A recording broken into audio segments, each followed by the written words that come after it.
Whether you're in North or South Carolina or anywhere else in the world, enter the Cat Cave with Michael Davis, Ryan Frick, and Shan Smith to listen to your favorite Carolina Panthers podcast, a part of the Keep Pounding Podcast Network and powered by the Fans First Sports Network, the place that brings you believe in Panthers, embrace debate inside the vault. And we want to wish everybody not only a happy 40th episode of the Cat Cave, but also a happy Valentine's Day. And so I wanted to introduce my co-hosts that are near and dear to my very special heart. And first up, we have a guy that I was on his wrestling show, Tap Outs and Touchdowns, this week. I believe it dropped a couple nights ago, maybe even yesterday. Ryan Frick, what are you getting me for Valentine's Day this year? I didn't realize we were Valentine's. I actually, I got see the way that my bank account is set up. I gotta go. I got some money at the check-in, and then I got some money. No, I'm not getting you anything, man. And yeah, I appreciate you being on Tap Outs and Touchdowns this week, but no Valentine's gift for you. Maybe Shannon's got something for you. I don't know. So I guess Ryan didn't appreciate me being on Tap Outs and Touchdowns, but that's why we have a second co-host, so my Valentine's Day can be redeemed. We got podcast_Smitty. We got my co-partner on the broadcast table with SCC. We got Shan Smith. Shannon, what are you getting me for Valentine's Day, bro? I'm getting you thoughts and prayers is what I'm getting you for Valentine's Day is thoughts and prayers. What are you getting us, Michael Davis? What are you getting us for Valentine's Day? Exactly. That's the question. You come in here. My heart got You come in here throwing shade. What are you getting me? My heart got I need to know what you're getting us, okay? What are you getting us for Valentine's Day? Well, I mean, it appears you guys didn't get me anything, so I guess I'm going to have to use these myself. But what's a better Valentine's Day gift than socks? We got socks for Valentine's Day. But I guess I'll have to break these in myself. See ya. Oh man, that's funny because this ain't Father's Day. You get your dad a pair of socks like every Father's Day. Like Father's Day should say, get your dad a pair of socks. He'll never see it coming. I mean, really. It's a tie. You get your dad a tie on Father's Day. True. Socks. True. Come on, do guys. That too. Come on. Oh man. Well, we apparently are not exchanging Valentine's Day gifts. These guys can redeem themselves. My half birthday is in 15 days, February 29th. It only comes once every 4 years. And I didn't really get to celebrate my birthday this past year. So we're going all out for my half birthday. You guys don't have an excuse. 15 days from now, you guys got to double up since you missed Valentine's Day for me. Why are you looking at me like that? Your birthday's on the 29th of February? Yeah. I thought that was a joke. I really thought that was a joke, man. I thought you were playing. Thought it was too. No. So you're gonna be what? You're gonna be what? 8 this year? No, you're gonna be what? Like 4 this year? Is that what you said? No, my birthday is August 29th. My half birthday, man. 6 months in between, is February 29th. You're lucky you're hosting tonight because you would have gotten muted a la around the horn right now. Yeah. You're lucky you're hosting tonight, bud. That was terrible. That was awful. Well, I guess. Hey, you guys better redeem yourselves. You guys gotta have to redeem yourself. No, you're gonna stop it. You gotta redeem yourself. That's what's gonna happen tonight. I'm with Ryan on that one, man. You absolutely gotta redeem yourself on that. That was whack Arnold's bad. He's just digging that hole deeper, man. That's what he's doing. It's okay. Let's offer Michael some redemption.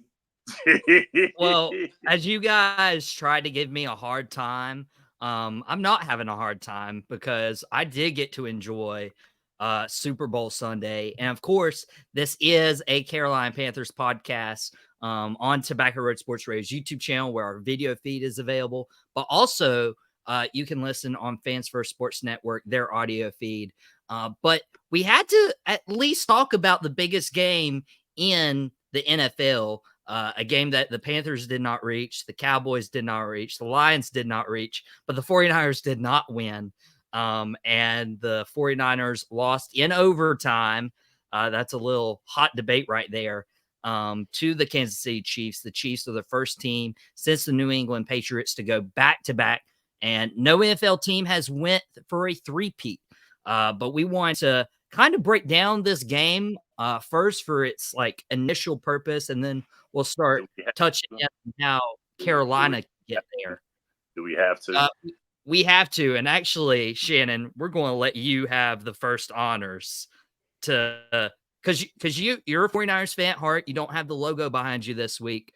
But what was your reaction to how the 49ers played this past Sunday? You know, I was very, very disappointed. Once again, up 10 points at halftime, like a la 2020, before the world ended and everything. But up 10 points, I said to myself, up 10 points at halftime, we've been here before.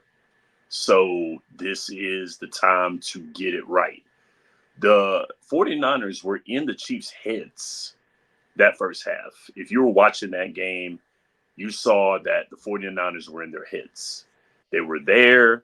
They had their foot on the gas. But once again, this is what happens when you play not to lose instead of playing to win. And I think that's exactly what my guys did, was play not to lose. And that was the story of the second half. I said it on this show last week. Playoff Mahomes is an animal, a certified animal. And that animal did what he was supposed to do and win that game. When Patrick Mahomes, when my boys kicked the field goal and got the 3-point lead, it was about a minute and 50-some seconds left. They had the camera on Patrick Mahomes on the bench. That man was sitting like this. He's built for that. If there's anybody that's built for a comeback, and you ask Josh Allen how that was, it's Patrick Mahomes. And that man did exactly what he done. He got his team close enough. He didn't do anything fancy. He didn't do anything to mess up the game. He did what he had to do. And also give credit to Andy Reid with the way that he coached. He did exactly what he was supposed to do. He got him there, kicked that field goal, went in overtime. And from there, Mahomes did what Mahomes does. I can't say anything bad about the man. Anybody right now can tell you that the debate of quarterback right now, and I don't care what anyone says, number one, Patrick Mahomes. Number two, everybody else. You can fight for second, third, fourth, and fifth. But Patrick Mahomes, a great man, and here I go with the wrestling quotes. A great man by the name of Ric Flair said, to be the man, woo, you got to beat the man. And ain't nobody done it yet. Ain't nobody done it yet. The Chiefs win back-to-back. They beat the Philadelphia Eagles last year, beat the 49ers this year in overtime. Ryan, what were your initial thoughts? Because especially like thinking that this game ended in overtime, I'm hearing from some like 49ers players, they didn't even like know the overtime rules, even though that wouldn't have really affected how the game turned out. So for starters, there is a team that beat the Kansas City Chiefs this year. It is your NFC North champion, Detroit Lions. No. They beat the Chiefs in week one. But listen, when overtime came, first and foremost, before I get the overtime rules and that controversy, I do want to mention the fact that Kansas City all year had a very sneaky, strong defense. Yes. And it played that way in this game. This game was not a good football game going into the fourth quarter, and the fourth quarter turned it into a decent football game. It was sloppy. There were turnovers. There were drop passes. Patrick Mahomes didn't look like Mahomes through three quarters, and he had over 300 passing yards. He was the MVP, but it was probably the ugliest 300 passing game I've ever seen. Now, going to the overtime rules, as a matter of fact, as we headed to overtime, I was over with my friend Banker Bill, who you can see on the football shows on Tap Outs and Touchdowns. I was at his house watching the game, and I'm the one that mentioned, you know what? This is the first time that there's the rule changes overtime. If they score a touchdown, the other team gets to come back. It's like, no, that's not true. And I'm like, no. What you don't remember is that a few years ago, the Bills gave the ball to Kansas City. Kansas City scored a touchdown, and everybody went 8-blank over the fact that Buffalo didn't have a chance to come back and get the ball. Mm-hmm. So I'm going to call it the Buffalo Bill overtime rule. Because of that game, that rule changed. So when Baker Bill was like, no, that's not true. That's not true. And I'm like, all right, dude, if you say so. And he looked it up like, you know what? No, his sister, Tara, shout out Tara Tomer. She looked it up. And sure enough, everything that I said was right. He's like, oh, wow. Oh, I guess you're right. That's the the difference first. is, yeah, shut up. The difference is, like it's a family show. I was about to say something a lot uglier. The difference is that I'm a fan. I'm a podcaster. I'm a football fanatic, and I knew the rules. If an NFL team collectively doesn't know their own overtime rules or their own game rules, there's no excuse. It's on coaching. No excuse. Apparently, Kansas City had gone over the new overtime rules multiple times with the team before leading up into the game. If somebody claims that they didn't know the rules, they're either lying or they're poorly coached. And let's be honest, Mike Shanahan has been on the receiving end of comeback victories multiple times in the playoffs. In the Super Bowl. The Super Bowl. He was the offensive coordinator for the greatest collapse in Super Bowl history with the Atlanta Falcons. And now he's done it again, a 10-point lead with the Chiefs over the Chiefs and gave it away. So listen, the 49ers are the early 90s, the 90 to 95 Buffalo Bills. They know how to get to the Super Bowl. They just don't know how to win it. And this 49ers, if you want to call it a 49ers dynasty, only because it is that team that is every year in, a year out, they're competing for the Super Bowl. The only difference is, the only difference between the Niners and the Cowboys are the fact that the Niners have actually gotten the Super Bowls.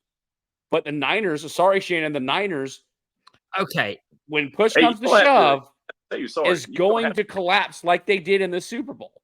All signs pointed to the fact that the Niners should have won this game. Then you lose Dre Greenlaw in the first half, running onto the field. I've said it multiple times. When the Niners skill players get hurt, it means bad things for that offense. Deebo Samuel went down with another hamstring injury. Go figure. George Kittle got hurt late in this game. You relied on Christian McCaffrey so much that come second half, he couldn't run the ball. So I don't want to say that the Niners are poorly coached, because poorly coached teams do not make the Super Bowl. But if you do not know the rules of overtime going into the Super Bowl, if you do not know all the rules that you need to know, if you cannot hold on to a 10-point lead in the biggest game of the year, I mean, I'm saying that knowing that Dan Campbell gave away a 17-point lead to the same 49ers in the NFC Championship game. You've got to make some adjustments. You've got to make some changes. You've got to let someone else come and influence the team. And that's ultimately, if it's true and the players really didn't know the rules, shame on Mike Shanahan, shame on the 49ers coaching staff, including Steve Wilkes. Shame on all of them for not getting their players more well-versed, knowing the rules going into the biggest games of their lifetime. And, Dan Campbell said it when he lost the NFC Championship game. Might have been their only chance. This might have been the last chance for the 49ers to make the Super Bowl. We don't know. It's hard to win a Super Bowl. It's going to be. I mean, because especially with Brandon Ayuk's contract coming up, Deebo Samuel has another year, I believe, in his contract. Well, his contract's already been done. This team is going to have to – there's going to be some money thrown around. Now with Brock Purdy looking like he may be the franchise quarterback, he's going to want more money. He's the lowest paid quarterback in the NFL right now. So he's going to want some money. I mean, I don't think Brock is going to be like asking for Justin Herbert type money, but yet still they're going to have to pay the man. So that's a lot. Yeah, and I think that's why the 49ers roster is so good as it is because Brock Purdy's done as well as he has, and he's caught in a lot of, I'll say crap. Like, he's caught a lot of crap for just being the last pick of the draft. Like, and people are discrediting what he's doing. And guys, like the first rounder, they're judging like he's a first round pick. They're judging him like he's Baker Mayfield or Zach Wilson. Those guys who were picked in the first round. In 2 years, he's made 2 NFC Championship games. That's all he's done. And those guys have got nothing. 8 quarterbacks were picked in front of Brock Purdy. Brock Purdy, Kenny Pickett, and Skylar Thompson are the only 3 quarterbacks that made it out of that class of quarterbacks there. 2 of them are out of the league right now. That is wild. That's wild to think about. Everything. I mean, Kenny Pickett was a Heisman Trophy finalist. Mm-hmm. New Year Pitt. And he's the only one that's gotten to a Super Bowl out of 8 guys or 7 quarterbacks were picked in front of him. So what can you say? What can you say? I mean, he does have that team around him, but I mean, he does. at the same time, like you're right. You But can't here's what I discredit a don't. quarterback for being the last pick. But here's what I don't understand right here. Here's what I don't understand. Nobody gave Montana any crap with the squad that he had. Mike, no one gave Troy Aikman the crap that he had with the squad that he had. So this is what I don't get. When you start talking about how many, he has all these weapons around him. He has all these guys around him. He's got these all pros around him. No duh. Look at the Super Bowl teams that we've had. There's maybe, I would probably say with the Giants, the New York Giants, the squad that beat Tom Brady twice, maybe there was only one all-pro on that offense, and that was Eli Manning, more than likely. I mean, he had good receivers around him. Yes, he did. But that defense, that whole defense with Osi Umenyiora and Michael Strahan on that defensive side of the ball was what won that game for them twice because they knew how to get to Tom Brady. But there's nothing being said about these teams that had dynamite offenses, and the Bills had dynamite offenses as well, too, even though they couldn't win the Super Bowl in the years that the Cowboys were running it around that early 90s. So there's nothing to be said about this. So you're going to talk about, okay, you want to put Brock Purdy with that Panthers offense and see what he does? Nobody, and I mean nobody, can be put with that Panthers offense and actually put up the numbers. We've talked about it all. We've talked about it all year. We've talked about that.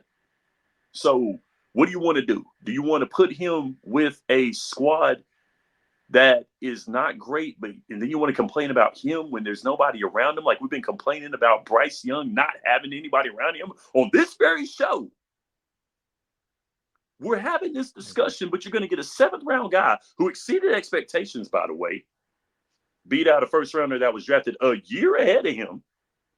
But yet this is what we're talking about. Yeah, Fellas. I feel like Brock Purdy has done good, and he should get more credit. But I don't honestly like I can't shake this overtime debacle. No, I can't either from my mind because when I heard that, I was embarrassed. When I heard that, I was hurt. Well, Shane, it's an excuse because it is an excuse. Let's say it was normal overtime rules. You go down, they kick a field goal. Okay, well, the other team has the chance to match it, and the other team scored touchdowns, so that meant it would have been over even with the regular season overtime rules. The reason why I say that is because you guys are professionals. Okay, let me open up myself to everybody here. I'm a correctional officer. I've been a sergeant for a year. I've worked in the prison system for 8 years. I have to know policy, especially with the crew that I have. I have a crew. I'm a supervisor. If one of my guys comes to me and I look at him and say, well, I didn't know that, what's that going to tell my guys around me, my crew that I have? Whoa, dang, Sarge doesn't know what he's doing. Sarge doesn't have a clue about policy. What are we going to do? So I can't sit here and tell my guys that. I can't do that. I need to be learning this stuff. So, yes, you're absolutely correct. I'm not making an excuse for my squad. Yes, shame on them as a coaching staff. When you got players in front of microphones telling the Jane and Joe public that they didn't know the rules of overtime, and you get to the biggest game of the year, that's one of the first things I'm looking at. Yeah, I got strategy over here. Yeah, I got to get my players ready. But let me go to these guys and say, okay, so what's the rules? So are we still doing this like a regular game? What is it? And this isn't the first time that a team has claimed not to know the rules. I wish I knew the exact reference, but this is not the first time that something went down in a game and then the players came out afterwards and, I didn't know this rule. It's happened before. It's just never happened in the Super Bowl. Right. Like that's what is so big. I call garbage. I don't think it's true. I think Juszczyk was just looking for an excuse because the Niners were expecting to go down the field and score a touchdown, and they didn't. And so hindsight being 2020, they on the other, shoe on the other foot, they would have kicked off and then tried to come and match Kansas City's touchdown instead. So it's an excuse. It's a cop out. It is. And it all points back to the fact that they're just, I don't want to call them sore losers. But I do think that it's an excuse to alleviate some of the guilt and pressure that the Niners are facing after giving up a lead and losing in overtime. That's all it is. That's all it is. It is. Shame on them. Shame on them, guys. Come on, y'all are professionals. You're better than that. And they are better than that. And at the end of the day, they're football teams. They're all responsible for the work they put in the offseason, what they produce on the field. And if they make the playoffs, they're responsible for that. And lives, careers, jobs are on the line. One thing that's been very critical is Panther fans saw 2 former Carolina Panthers as early as 2022 Carolina Panthers contributors in Steve Wilks, the defensive coordinator of the 49ers, and MVP candidate Christian McCaffrey for the San Francisco 49ers as well. Of course, the 49ers fell short in the Super Bowl, but I don't know, guys. Like, if I saw, if my heart's with the Cowboys and I saw like 2 guys who were like instrumental in my team go to a Super Bowl the year after they left, and not even they left by choice. They were forced out by Panthers management. Hey, you got to go. Like there's no other level of disrespect that you could actually have. Ryan, I'll pose this to you. Like, what are your thoughts on Christian McCaffrey and Steve Wilks competing in the Super Bowl? Were you happy to see them there? And do you think the Panthers organization is better off that they've moved on? Or should they have kept these guys in this new Panther regime? Listen, I'm happy to see McCaffrey there, right? Like even as disappointed as I was to see the Niners beat the Lions, I'm rooting for Christian McCaffrey, right? I've got a Funko Pop of him upstairs as a Panther. I was happy to see him there. And, again, I was rooting for San Francisco with Javon Kinlaw, Deebo Samuel, Christian McCaffrey. Like, it was a no-brainer. That's who I'm rooting for in the Super Bowl. Steve Wilks, I'm indifferent about. It's not like I'm upset that he was in the Super Bowl. It's not like I was happy for him that he was in the Super Bowl. I've been on record to say that the Panthers should have went with him in the first place, and we wouldn't have had the fiasco season that we had this year. Whether or not they went on to draft Bryce Young or whoever, I think Steve Wilks got a he had a rough go at it here. He should have been hired as the next head coach of the Carolina Panthers, and he didn't. So, good for him to be able to rub it into David Tepper's face.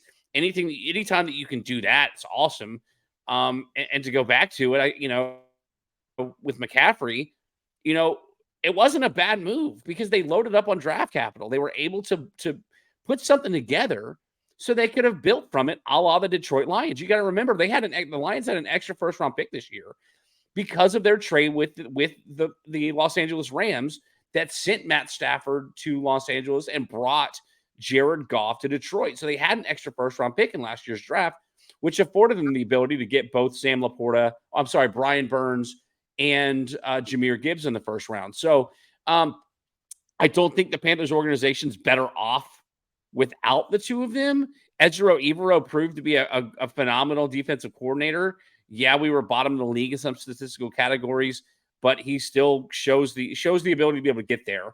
If the offense was able to produce anything in any of the games, we wouldn't have had 2 or 3 wins, whatever they finished with the season. I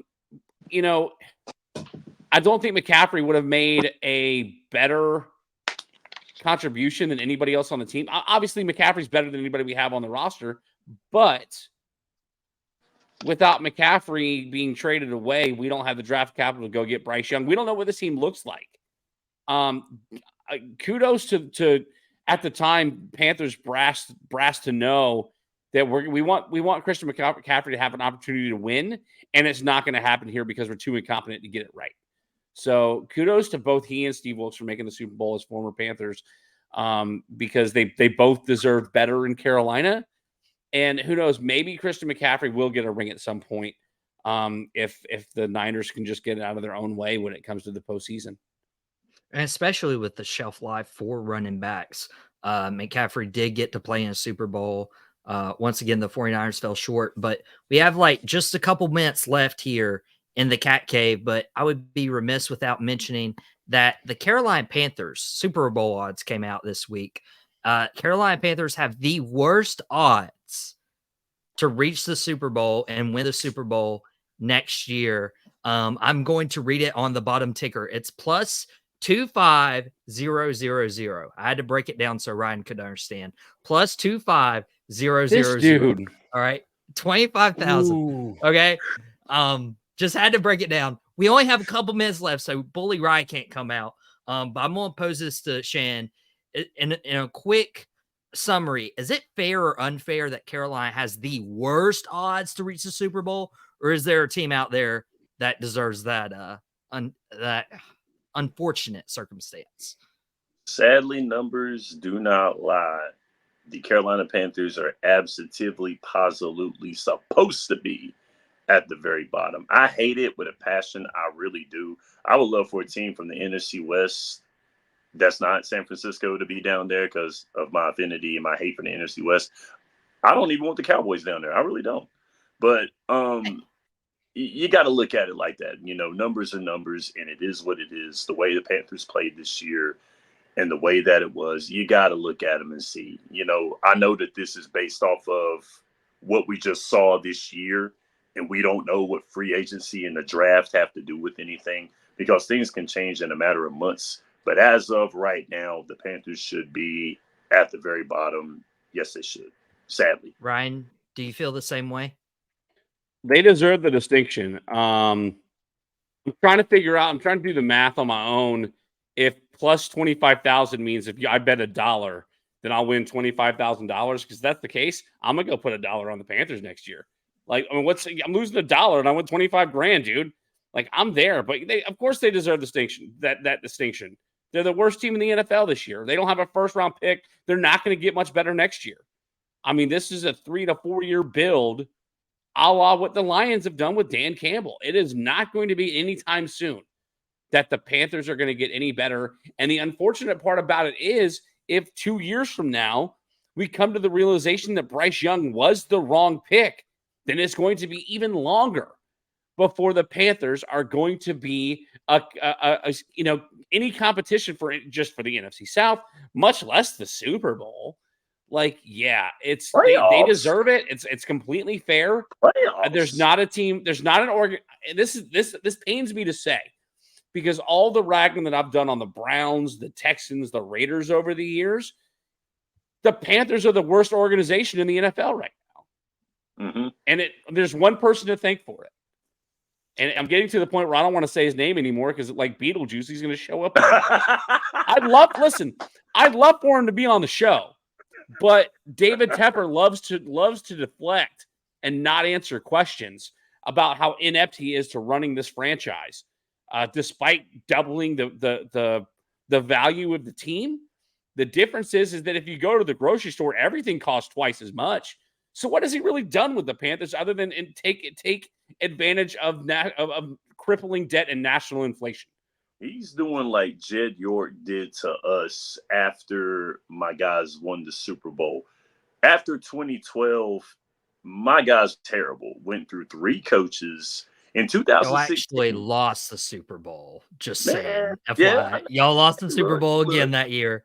And once again, we had a boy wonder quarterback named Colin Kaepernick. Of course, we had that happen. We had an heir apparent at that time. But at one point in time, the 49ers were the worst team in North America in 2016. So at least the Panthers haven't gotten that just yet. So what David Tepper has done is basically what the York family did with us. And then they hired John Lynch.